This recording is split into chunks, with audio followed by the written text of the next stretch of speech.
നമസ്കാരം. മേയർ ആര്യ രാജേന്ദ്രനെതിരെ ഇന്നലെ ഒരു കൃത്രിമ വാർത്ത സൃഷ്ടിക്കാൻ വേണ്ടി ബി മുതലാളിയുടെ ചാനലുണ്ടല്ലോ ഏഷ്യാനെറ്റ് ഒരു ശ്രമം നടത്തി.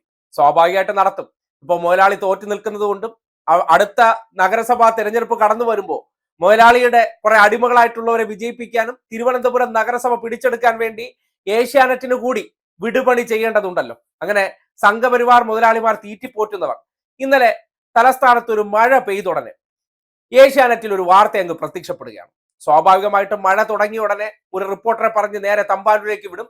അവിടെ വെള്ളം കുറച്ചെങ്കിലും പൊങ്ങിയാൽ ഉടനടി അത് ഷൂട്ട് ചെയ്ത് ഒരു വാർത്തയാക്കി, ഇതാ തലസ്ഥാനം വെള്ളക്കുളമാണ്, അല്ലെങ്കിൽ തലസ്ഥാനത്ത് ഒരു ചെറിയ മഴ പെയ്തുടനെ അവിടെ മുഴുവൻ വെള്ളക്കെട്ടാണ് എന്ന വാർത്തയടിച്ച് അത് മേയർ ആര്യ രാജേന്ദ്രന്റെ പേരിൽ ഒരു നെഗറ്റീവ് കൂടി അങ്ങ് ചാർത്തി കൊടുത്തേനെ. കാര്യം ഇപ്പോൾ ഒരു ഗ്ലോബൽ അവാർഡ് നേടിയിട്ട് വന്നതാണ്.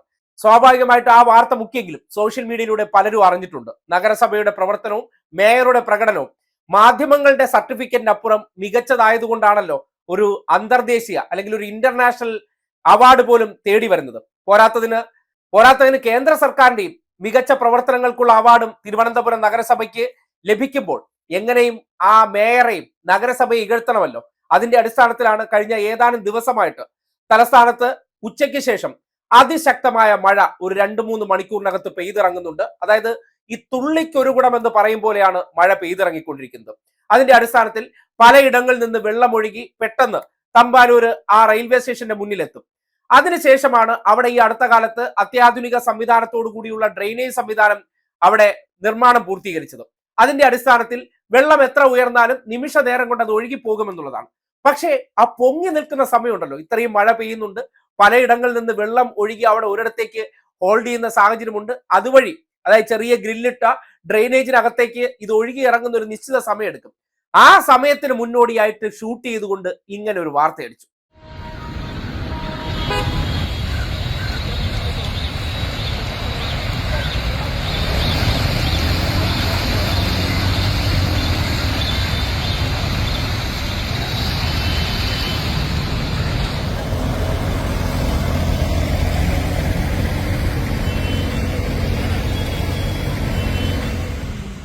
മാധ്യമപ്രവർത്തനം അല്ല ലക്ഷ്യം. മുതലാളിക്ക് വേണ്ടി വിടുപണി ചെയ്യുക, സംഘപരിവാറിന് വേണ്ടി ഈ പൃഷ്ഠന്താങ്കൽ മാധ്യമപ്രവർത്തനം എന്ന് പറയുന്ന രീതിയിലാണ് ആ വാർത്ത എടുത്ത് അടിച്ചു കൊടുത്തത്.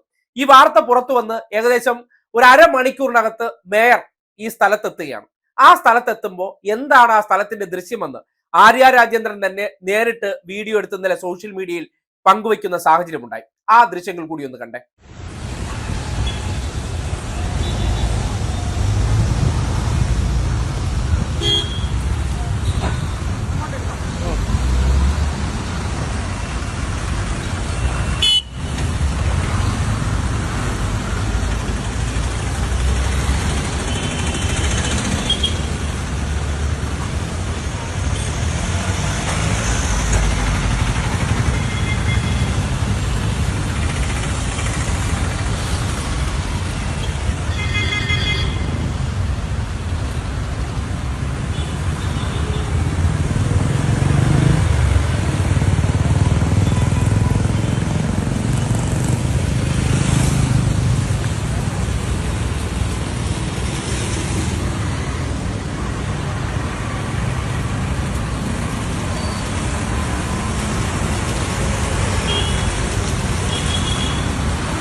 എന്താണ് ഇതിൽ നിന്ന് മനസ്സിലാക്കേണ്ടത്?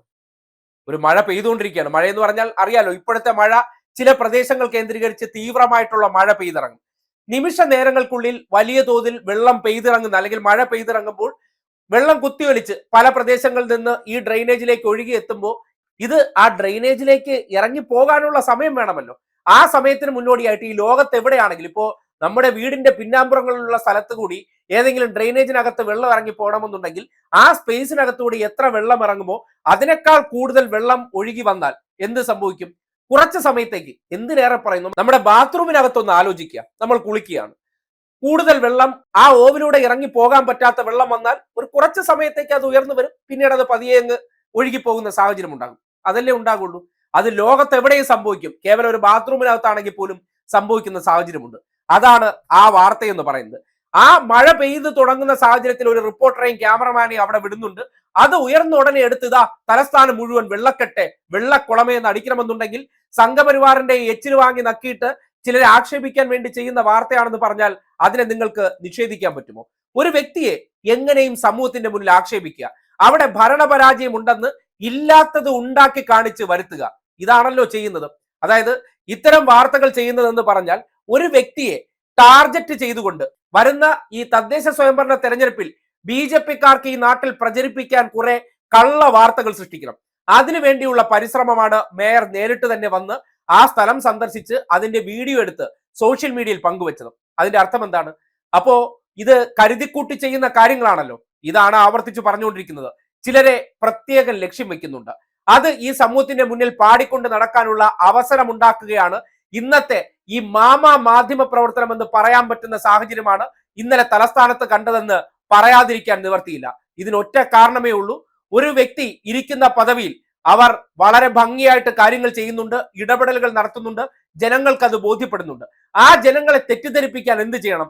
ഇതുപോലുള്ള വ്യാജ വാർത്തകൾ കൊണ്ടുവന്നിട്ട് അവർക്ക് മേൽ ഇല്ലാത്തതുണ്ട് എന്ന രീതിയിൽ തെറ്റിദ്ധാരണ ജനിപ്പിക്കുന്ന വാർത്തകൾ സൃഷ്ടിച്ചുകൊണ്ട് ഇമേജ് തകർക്കുക, ചെയ്ത പ്രവർത്തനങ്ങളെ അട്ടിമറിക്കുക. ഇതാണ് ഈ നാട്ടിൽ നടക്കുന്ന സംഘപരിവാർ അല്ലെങ്കിൽ ഏഷ്യാനെറ്റ് എന്ന് പറയുന്ന സ്ഥാപനം നടത്തിക്കൊണ്ടിരിക്കുന്ന വിടുപണി മാധ്യമ പ്രവർത്തനം എന്ന് പറയാൻ പറ്റാത്ത സാഹചര്യമാണ് നിലവിലുള്ളത്.